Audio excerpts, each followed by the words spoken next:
தோற்றத்தில் ஒரே மாதிரி இருக்கும் இரட்டை சகோதரர்கள் அதேபோன்று ஒரே மாதிரி தோற்றம் கொண்ட இரட்டை சகோதரிகளை திருமணம் செய்து கொண்ட சம்பவம் தெலுங்கானாவில் நடந்தது. அந்த மாநிலத்தின் கம்மாரெட்டி பகுதியில் இந்த திருமணம் நடந்தது. தெலுங்கானாவின் கான்பூர் பகுதியைச் சேர்ந்த விஜய் மற்றும் வினய் ஆகியோர் இரட்டையர்கள். தோற்றத்தில் ஒரே மாதிரியாக இருக்கும் இவர்களுக்கு டெமிகலான் பகுதியைச் சேர்ந்த இரட்டை சகோதரிகளான கீர்த்தனா, கீர்த்தி ஆகியோருடன் திருமணம் நடந்தது.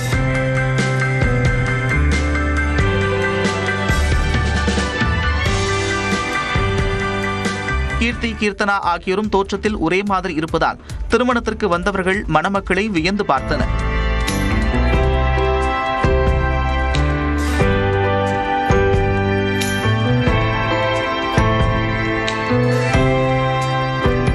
கோடியில் ஒரு திருமணமே இப்படி நடக்கும் என்று கூறி மணமக்களை அனைவரும் வாழ்த்தினர். திமுக ஆட்சியில் விலைவாசி மற்றும் வரிகள் உயர்வால் மக்கள் பாதிக்கப்பட்டிருப்பதால் அதிமுக ஆட்சிக்கு வந்ததும் ஒவ்வொரு குடும்பத்திற்கும் 10,000 ரூபாய் கருணைத் தொகை வழங்கப்படும் என்று அந்த கட்சியின் பொதுச் செயலாளர் எடப்பாடி பழனிசாமி வாக்குறுதி அளித்துள்ளார். தமிழ்நாட்டில் சட்டமன்ற தேர்தல் நெருங்கக்கூடிய நிலையில் 2 கட்டங்களாக அதிமுகவின் 10 வாக்குறுதிகளை எடப்பாடி பழனிசாமி அறிவித்தார். இந்நிலையில் சென்னை ராயப்பேட்டையில் உள்ள அதிமுக தலைமை அலுவலகத்தில் செய்தியாளர்களை சந்தித்தவர் 3ஆம் கட்டமாக 6 வாக்குறுதிகளை அறிவித்துள்ளார். குறிப்பாக திமுக ஆட்சியில் விலைவாசி உயர்ந்து விட்டதால் அதிமுக ஆட்சிக்கு வந்ததும் ஒவ்வொரு குடும்பத்திற்கும் 10,000 ரூபாய் கருணைத் தொகை வழங்கப்படும் என்று எடப்பாடி பழனிசாமி வாக்குறுதி அளித்துள்ளார். ஆண்டுகளில் அத்தியாவசிய பொருட்களின் விலைவாசி விஷம்போல் ஏறி மக்கள் கடுமையாக பாதிக்கப்பட்டுள்ளனர். அதேபோல் திராவிட முன்னேற்ற கழக ஆட்சி அமைந்த பிறகு சொத்து வரி, வீட்டு வரி, மின் கட்டணம், குடிநீர் வரி போன்ற பல வரிகள் இந்த அரசால் உயர்த்தப்பட்டுள்ளது. இதனால் மக்களின் அன்றாட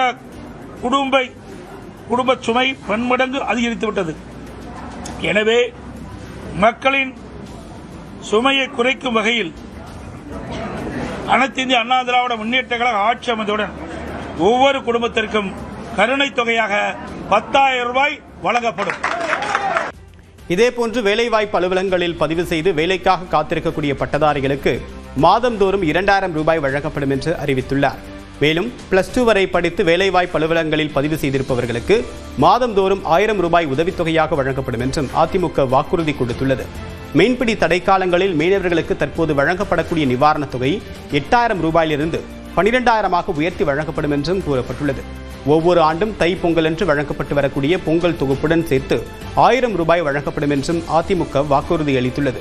கைத்தறி நெசவாளர்களுக்கு தற்போது வழங்கப்பட்டு வரக்கூடிய இலவச மின்சாரம் 300 யூனிட்டிலிருந்து 450ஆகவும், விசைத்தறி நெசவாளர்களுக்கு 1000 யூனிட்டிலிருந்து 1400 யூனிட்டாகவும் உயர்த்தி வழங்கப்படும் என்று அதிமுக தெரிவித்துள்ளது.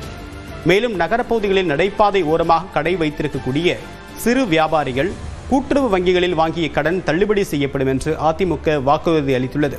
இந்நிலையில் கருணைத் தொகையாக 10,000 ரூபாய் வழங்குவது குறித்தும் பிற வாக்குறுதிகளை எவ்வாறு நிறைவேற்றுவோம் என்பது குறித்தும் எடப்பாடி பழனிசாமி விளக்கம் அளித்தார்.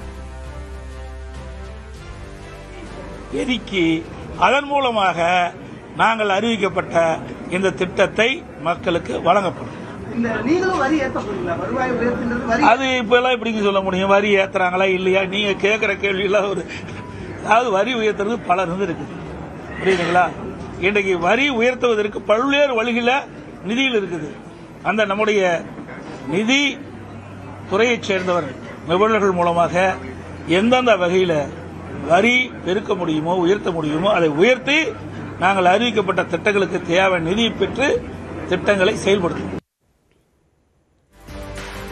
10,000 ரூபாய் கருணைத் தொகை வழங்குவதற்கு பதிலாக வரியை உயர்த்தாமல் இருக்கலாமே என்று செய்தியாளர்கள் எழுப்பிய கேள்விக்கும் எடப்பாடி பழனிசாமி பதிலளித்தார். வரியை கம்மி பண்ணா சரிப்பட்டு வராதா சார்? அதாவது முதல்ல ரொம்ப உயிருக்கு போராடிட்டு இருக்காங்க. அவளுக்கு என்ன சொல்லுவோம்? அவளுக்கு அந்த உயிரை காப்பாற்றுவதற்கு இல்ல இது வைப்போம்ல, வெண்டிலேட்டர் வைக்கிறோம்ல, இந்த ஆட்சியில் வெண்டிலேட்டர் வைக்கிற அளவுக்கு போயிடும். இன்னைக்கு மக்கள் அப்படிப்பட்ட துன்பத்தை அனுபவிச்சுட்டு இருக்கிறாங்க. ஆகவே முதல் மக்களை காப்பாற்ற வேண்டும். விலைவாசி அதிகரித்து விட்டது, அதிலிருந்து மக்களை காப்பாற்ற அந்த அடிப்படையில் தான் இதை நாங்கள் அறிவிச்சிருக்கிறோம்.